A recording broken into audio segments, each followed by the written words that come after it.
शहबाज शरीफ की इत्तेहादी हुकूमत की एक बार फिर तहरीक इंसाफ को मुज़ाकरात की पेशकश। पाकिस्तान की सियासत किस तरफ जा रही है? अदलिया पर मुस्लिम लीग की तनकीद। मुल्क किस बंद गली की तरफ जा रहा है और इस बंद गली से निकलने का रास्ता क्या है? पाकिस्तान में बिजली की बढ़ती कीमतें क्या वजह IPPs का मुआहदा है? क्या शहबाज शरीफ की हुकूमत अपना IPPs का मुआहदा पूरा करेगी? क्या इमरान खान जेल से बाहर आएंगे? अली अमीन गंडापुर या फिर मरियम नवाज बेहतरीन वजीर आला कौन है? देखेंगे आप उर्दू ट्रिब्यून के आज के प्रोग्राम में। हमारे साथ मौजूद हैं पाकिस्तान से सीनियर तजियाकार अतर काजमी। अतर काजमी साहब, आज आपके वक्त का बहुत शुक्रिया। शहबाज शरीफ की इत्तेहादी हुकूमत की एक बार फिर तहरीक इंसाफ को मुज़ाकरात की पेशकश की गई है। आप क्या देख रहे हैं कि पाकिस्तान की सियासत किस तरफ जा रही है? कुछ अभी भी हुकूमती शख्सियात जो हैं वो ये कह रही हैं कि जी हम बात नहीं करना चाहते तहरीक इंसाफ से, कुछ ये कह रहे हैं कि जी हम बात करना चाहते हैं, तो हुकूमत की तरफ से भी कंफ्यूजन का शिकार है। लेकिन क्या इस वक्त पाकिस्तान तहरीक इंसाफ और हुकूमत के दरमियान बरह रास्त कोई बातचीत होगी, यानी नून लीग, पीपल्स पार्टी और तहरीक इंसाफ इकट्ठे बैठेंगे? मुझे वो होता हुआ नजर नहीं आ रहा। क्या ये वक्त की जरूरत है? मेरे ख्याल में वक्त की जरूरत है कि आप आइन और कानून के मुताबिक जिसका जो किरदार है वो किरदार अदा करें, अपना अपना रोल रखें, आइन के अंदर जो है उसी के अंदर रहें, तो वही उसी से मसला हल होगा। बातचीत से मुझे नहीं लगता कि इस वक्त तहरीक इंसाफ अगर सिर्फ नून लीग से बातचीत कर लेगी तो मसले हल हो जाएंगे। बातचीत से बात थोड़ी सी आगे निकल चुकी है। अदलिया पे जो मुस्लिम लीग नून जो इस टाइम तनकीद कर रही है, वो मुल्क आपको क्या लगता है किस बंद गली की तरफ जा रहा है? इस बंद गली से निकलने का कोई रास्ता है? और अभी चीफ जस्टिस को धमकियां भी मिलने लग गई हैं तहरीक तालिबान की तरफ से। देखिए, हमारा मुल्क जो है ना वो बंद गली नहीं, हमारा मुल्क एक चौक है जिसमें गोल गोल घूम रहे हैं और वो कह रहे हैं कि मंजिल क्यों नहीं आ रही। तो उसी सर्कल के अंदर हम घूमते रहते हैं। जिसकी भी हुकूमत होती है वो उसी सर्कल के अंदर घूम घूम के कोलू के बैल की तरह। तो इशू वो है कि हम क्या कुछ कोशिश कर रहे हैं कि हम मुल्क को आगे लेके चलें, तो वो हमें नजर नहीं आ रहा। जिसको कोई चीज पसंद नहीं आती वो तनकीद भी करता है। पर जिस तरह मैंने शुरू में अर्ज किया कि आपका जो भी आईनी किरदार है, आप वो अपना किरदार अदा करें, चाहे वो अदलिया है, चाहे वो मुकन्ना है, चाहे इंतजामिया है। यहाँ पे जो इंग्रेस होती है, जो दूसरे के काम में मुदाखलत होती है, वहां से इशू होता है। अभी भी अगर हुकूमत को आप देखें तो अगर मखसूस नशिस्तें तहरीक इंसाफ को मिलती हैं तो हुकूमत को तो कोई खतरा नहीं है। हुकूमत की मेजोरिटी तो बहुत ज्यादा है। ऐसा क्या इशू है कि वो कह रहे हैं कि जनाब अभी हमें ये सीटें दें, इसलिए कि वो कोई आईनी तरमीम वगैरह करना चाहते हैं? तो ये इशू है। मुझे नहीं लगता कि ये मुल्क बंद गली में कोई बाय डिफॉल्ट वहां पे पहुंचा है। मुल्क को इस जगह पे इन लोगों ने जानबूझ के पहुंचाया हुआ है और उधर ही गोल गोल घुमाई जा रहे हैं। जब तक सब लोग अपना अपना किरदार अदा नहीं करेंगे तो मुझे यहाँ से सूरत हाल बेहतर होती हुई नजर नहीं आ रही। अच्छा जी, इसका हल क्या है? क्या तमाम पार्टीज हैं जितनी भी इस टाइम मौजूद है, उन्हें मुल्की इस टाइम जो मुल्की मैशत गिरती जा रही है, हर हर शख्स चाह रहा है कि वो पाकिस्तान छोड़ के बाहर आ जाए, अपनी जायदाद बेचे, और पाकिस्तान में उसको अपने बच्चों का फ्यूचर नजर नहीं आता। लोग कहते हैं कि हम लाखों रुपए लगा के बच्चे को पढ़ाएं और आगे कोई फ्यूचर नहीं है, 50,000 की नौकरी करेगा जिसमें तो बिजली का बिल भी नहीं अदा किया जा सकता। क्या इस सिचुएशन में तमाम जमातों को बशमूल तहरीक इंसाफ को क्या एक मेज पे बैठना नहीं चाहिए? क्योंकि तहरीक इंसाफ बिल्कुल अभी इस बात पे मुत्तफिक अड़ी हुई है कि हमने हमने किसी जमात से बात नहीं करनी, हमने उनसे बात करनी है जिनके पास इख्तियारात है।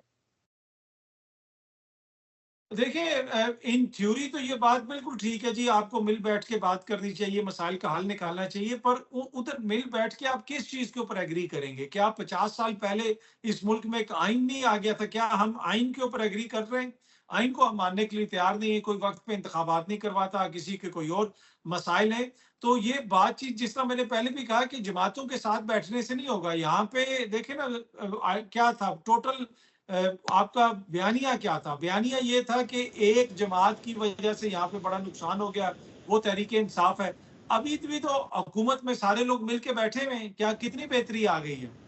सारी जमातों की हुकूमत है, नून लीग वाले भी बैठे हैं, MQM भी बैठी हुई है, पीपल्स पार्टी भी बैठी हुई है, ये तो सारे बैठे हुए हैं। तो जो जिसको की वजह से ये कहते थे कि उसने खराबी कर दी, वो तो जेल में है। अब वो क्यों इनके साथ बैठे, ये मेरी समझ से बालातर है। अब तो इन्होंने खुद कहा था कि उसको हम निकालेंगे और निजाम ठीक करेंगे, तो फिर ये करें अब निजाम ठीक। क्या खान साहब की तरफ से किसी किसी आपको लगता है कि डील की कोई पेशकश उनकी तरफ से पैगाम जा रहे हैं? क्या ऐसा है?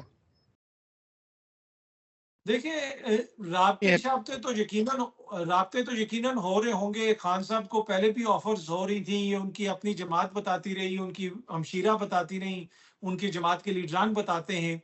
और हालिया दिनों में तहरीक इंसाफ ने जो एकदम से अपनी टोन चेंज भी की है और उन्होंने कहा कि हम इदारों से नहीं लड़ना चाहते, नून लीग और पीपल्स पार्टी वाले जो है असल कसूरवार वो हैं। तो उससे मुझे ये लगता है कि तहरीक-ए-इंसाफ ने भी ये गालिबन उनको ये अंदाज़ा हो गया है कि ये जो नून लीग और पीपल्स पार्टी की हुकूमत का बोझ है, ये दीगर लोग ज़्यादा देर तक उठाने के लिए तैयार नहीं है।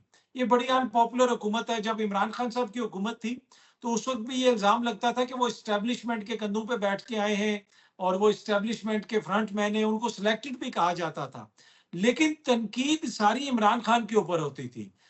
बुरा भला सारा दिन इमरान खान साहब को कहा जाता था, लेकिन इस वक्त इतनी बड़ी सियासी हुकूमत है, कोई इनको पूछता ही नहीं। जिसका कोई भी मसला होता है वो चाहे एक इदारे पे तनकीद शुरू कर देता है, अदलिया पे तनकीद शुरू कर देता है। तो ये हुकूमत बिल्कुल इररेलेवेंट है।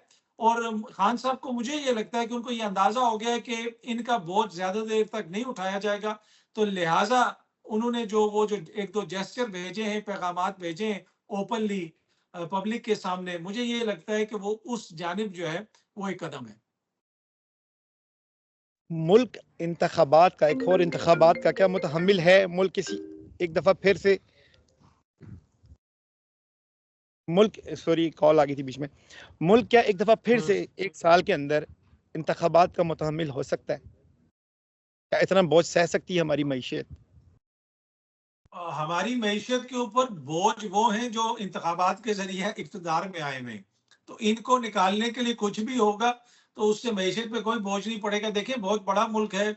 यहाँ पे कहा जा रहा है कि जी पता नहीं 20 अरब या 40 अरब रुपए की फायर वॉल लगा रहे हैं, ताकि जो है वो चीज़ों को कंट्रोल किया जा सके। तो क्या ये 40 अरब रुपए के नए इलेक्शंस नहीं करवा सकते? ये वही हुकूमत है जिन्होंने कहा था कि जनाब हम तो 20 अरब रुपया पंजाब में इलेक्शंस के लिए नहीं दे सकते। लेकिन अब कहा जा रहा है कि पता नहीं कितने अरब की फायर वॉल है और कुछ लोग उसको फाइबर वॉल भी कहते हैं। तो वो जो फाइबर वॉल लगाना ज़रूरी है मुल्क के अंदर, या मुल्क के अंदर इस्तेहकाम लाना ज़रूरी है, तो मेरे ख्याल में अगर कोई रास्ता निकलता है, नए इलेक्शंस होते हैं, तो मुझे उसमें कोई कबात नज़र नहीं आती। बिल्कुल ठीक हो गया। इस टाइम एक इशू चल रहा है जो आईपीपीज़ का इशू है। पाकिस्तान में बिजली की कीमतें, जो बढ़ती कीमतें हैं, उसकी वजह जो आईपीपीज़ है। वज़ीर-ए-आज़म, साबिक़ वज़ीर-ए-आज़म शहबाज शरीफ के बच्चे भी आईपीपीज़ में सस्ते रेट पे बिजली दे रहे हैं और चाहते हैं कि सारा फार्मूला जो है बाकी भी अडॉप्ट करें।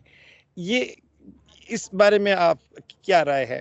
क्या ये आईपीपीज़ के साथ मुआहिदा शहबाज शरीफ की गवर्नमेंट अब पूरा कर सकेगी मज़ीद? देखिए मेरे ख्याल में ये अचानक आईपीपीज़ का मसला तो नहीं खड़ा हुआ, ये तो बड़े पहले से था।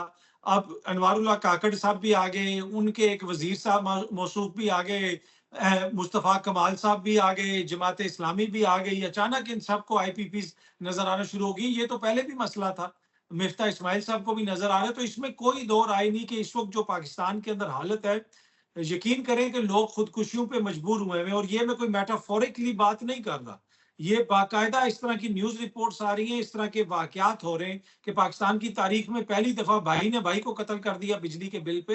तो बहुत संगीन सूरत-ए-हाल है, इस मसले को देखने की ज़रूरत है। पर क्या ये हुकूमत संजीदा है, इसको देख सकेगी, ये एक अलग बहस है। ये एक ऐसी चीज़ है जिसके ऊपर कोई ना कोई पॉलिसी बनाने की ज़रूरत है। और फिर जिन लोगों ने ये मुआहदे किए, अब वो लोग तो दोबारा इक़्तिदार में हैं, तो वो कैसे इसको रेक्टिफ़ाई करेंगे, ये एक बड़ा मसला है। बिल्कुल, बिल्कुल ठीक है। अली अमीन गंडापुर और मरियम नवाज में से बेहतर वज़ीर आला कौन लग रहा है? कारकर्दगी के हवाले से, बयानात के हवाले से नहीं। देखिए, अली अमीन साहब जो है ना, इस लिहाज से बेहतर है कि अली अमीन के सूबे में कोई भी पॉलिटिकल प्रिजनर नहीं है। अली अमीन के सूबे में किसी के ऊपर झूठी एफआईआर दर्ज नहीं हो रही है। अली अमीन के सूबे में हर किसी को सियासी एक्टिविटी की इजाजत है, सब कुछ जो है इजाजत है। दूसरी तरफ अगर आप मरियम का सूबा देख लें, तो वहां पे तो वकील भी रैली नहीं निकाल सकते। वहां पे जिस किस्म की इंतहा पसंद तंजीमें जो है वो जिस किस्म की बातें कर रही हैं, जिस किस्म के बयान दे रही हैं अदलिया के हवाले से, सहाफियों के हवाले से, तो बहुत सारे मसाइल हैं।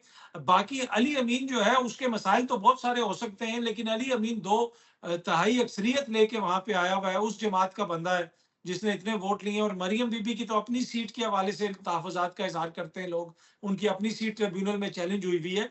तो मरियम बीबी की कारकर्दगी जो है वो आप इसी से देख लें जो इस वक़्त मुल्क में हालात हैं। इसलिए कि मरियम बीबी हो जाएँ या वफ़ाक हो जाए, हुकूमत तो एक ही है, नून लीग की हुकूमत है।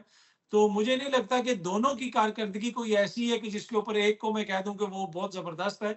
लेकिन अली अमीन जो है वो एक जेन्युइनली इलेक्टेड पॉपुलर पॉलिटिकल जमात का वजीर आला है, और दूसरी तरफ जो है वो बंद कमरों में बनने वाली हुकूमत की वजीर आला है। तो वो दो जरा डिफरेंट चीजें हैं। क्या आपको नहीं लगता कि एक वजीर आला का ये काम नहीं है कि मैं यहाँ मौजूद हूँ यूरोप में, वजीर आला का ये काम नहीं है कि जाके सर्वे करे, इतनी बड़ी एक नीचे ब्यूरोक्रेसी होती है, इलेक्टेड बल्दियाती लोग होते हैं, उनका काम होता है जाके लोगों से डायरेक्ट राब्ते करना, उनके मसाइल हल करना। तो हमारे मुल्क में ये चीज़ अभी तक नज़र नहीं आ रही कि एक इफ्तिताह भी होता है, एक तंदूर पे भी जाके सस्ती रोटी चेक करनी होती है, वज़ीर आला साहिबा करोड़ों रुपए का प्रोटोकॉल लगा के और करोड़ों रुपए की एडवर्टाइजमेंट करके वहाँ पे जाती हैं। क्या हम ये जो सिस्टम है, इससे कब निकल सकते हैं? कौन सी हुकूमत इसे ख़त्म करेगी? देखिए, हमारा जो है ना गवर्नेंस सिस्टम बिल्कुल बेकार हो चुका है। यहाँ पे कोई इस तरह का सिस्टम है ही नहीं है। मगरिब में तो आपको पता है बुनियादी हुकूमतें होती हैं, या जिसको आप देही हुकूमतें भी कह सकते हैं, आप उनको लोकल गवर्नमेंट्स भी कह सकते हैं, और हर क्यों? महकमे का अपना काम होता है। यहाँ पे तो ऐसी कोई सूरत-ए-हाल है ही नहीं है। यहाँ पे तो डे टू डे बेसिस पे यहाँ पे वज़ीर-ए-आज़म जो है वो फ्लाईओवर चेक करने पहुँचा होता है। यहाँ पे वज़ीर आला जो है मतलब कि नॉर्वे की आबादी से बड़ा पंजाब की ज़्यादा बड़ी आबादी होगी। मेरे ख्याल में स्कैंडिनेविया के बहुत सारे कंट्रीज़ से ज़्यादा तादाद में लोग, तो 12 करोड़ लोग रहते हैं पंजाब के अंदर। तो यहाँ पे वो जनाब बारिश होती है तो वज़ीर आला वाइपर लेके गाड़ी में फिर रही होती हैं कि पानी कहाँ पे खड़ा है, हमें पानी दिखाएँ। तो यहाँ पे ये मज़ाक हो रहा है इस मुल्क के साथ, लोगों के शऊर की तौहीन हो रही है। और जिस किस्म की गवर्नेंस हो रही है, और आप नॉर्वे में रहते हैं, आई डोंट नो किस ओस्लो में रहते हैं, आप किस शहर में रहते हैं, जी, मुझे नहीं ओस्लो। पता। ओस्लो ओस्लो के मेयर की कभी आपने गाड़ी देखी? ओस्लो का डीपीओ कौन है, उसकी गाड़ी कभी देखी? ओस्लो के मजिस्ट्रेट की कभी नीली बत्ती वाली आपने गाड़ी देखी? आपने ओस्लो के एमपीए के डेरे पे कभी आप गए? कभी आपने मतलब कि किसी मुखालफिन के घर पे पुलिस ने छापा मारा? तो वो दुनिया ही और है। ये तो हम ज़माना जहालत में रह रहे हैं जिधर हम रह रहे हैं। यहाँ पे तो तब्दीली आने में बड़ा टाइम लगेगा। बिल्कुल ऐसे है। आखिर में एक आपसे सवाल करना चाहूँगा, इमरान खान का फ्यूचर क्या नज़र आ रहा है? जेल में या बाहर? देखिए, पॉलिटिकल फ्यूचर अगर बात की जाए तो सियासी फ्यूचर तो इस मुल्क में इस वक्त सिर्फ और सिर्फ इमरान खान का है, और किसी का तो सियासी फ्यूचर हमें नजर नहीं आ रहा। अवाम जिस वक्त जितने गुस्से में है, बल्ले का निशान ले लिया गया, इतने बंदे गिरफ्तार हुए। सिर्फ लाहौर शहर के अंदर पाकिस्तान तहरीक इंसाफ के 32 मुख्तलिफ इंतखाबी निशानात थे, लेकिन उसके बावजूद उन्होंने स्वीप किया। हर जगह से वो जीते, और फिर भी उनको हरवाने की भी कोशिश की गई। फॉर्म 45-47 की बहस भी है। तो सियासी फ्यूचर तो सिर्फ इमरान खान का है। हाँ, क्या इंतज़ामी तौर पे जो है उसको दबाने की कोशिश की जाएगी? वो कोशिश की जा रही है, और वो हमारे सामने है। पर जब ये केसेज़ आगे आते जाएँगे आला अदलिया में, तो फिर वहाँ पे इमरान खान साहब को ज़्यादा देर जेल के अंदर रखना वो मुमकिन नहीं हो पाएगा। आपने पता कि 9 मई के हवाले से बार-बार हुकूमत ने कहा कि हमारे पास ये शवाहिद हैं, वो शवाहिद हैं। अब जो लाहौर हाई कोर्ट का फैसला आया, उस फैसले के अंदर बाकायदा तौर पे लिखा हुआ है कि भाई 1 साल के बाद आपने क्यों गिरफ्तारी डाली, और दूसरा किसी किस्म का कोई ऑडियो या वीडियो एविडेंस नहीं पेश किया गया जो ये शो कर सकता है कि इमरान खान साहब इसमें मुलविस हैं। तो ये वो सियासत हो रही है, पर सियासी मुस्तकबिल तो मुझे लग रहा है कि इमरान खान साहब का बड़ा रोशन है। अभी मैंने एक बयान पढ़ा है अभी वज़ीर ख़ज़ाना साहब का, जो उन्होंने अभी प्रेस कॉन्फ्रेंस में कहा है कि पाकिस्तान के पास कोई वसाइल लाने का कोई हमारे पास प्लान नहीं है, मुल्क में बैरूनी और लोकल इन्वेस्टमेंट लाई जाए, और हम जो आईपीपीज़ के मुआहदों को मुकम्मल तौर पर नज़रअंदाज नहीं कर सकते। यानी ये जो कड़वा घूंट है, अवाम को दोबारा पीना पड़ेगा अगले 5-10 साल। वही ना, ये बड़ा बात इशू करनी है। है वज़ीर जी, ख़ज़ाना। और बिल्कुल दूसरे वुज़रा भी इसी किस्म की बातें कर रहे हैं। लेकिन ये सस्टेनेबल नहीं है। देखिए, आपके पास कुछ होगा तो अवाम देगी ना। इमरान खान और ये सारी सियासी जमातें पीछे रह जाएंगी, 2-3 महीने इसी तरह बिल्स आए, तो अवाम खुद ही सड़कों पे निकल आएगी, तो फिर तो सूरत-ए-हाल बिल्कुल आउट ऑफ कंट्रोल हो जाएगी। तो ये इसका कोई ना कोई तो हल निकालना पड़ेगा। पर देखते हैं अब हुकूमत क्या हल निकालती है।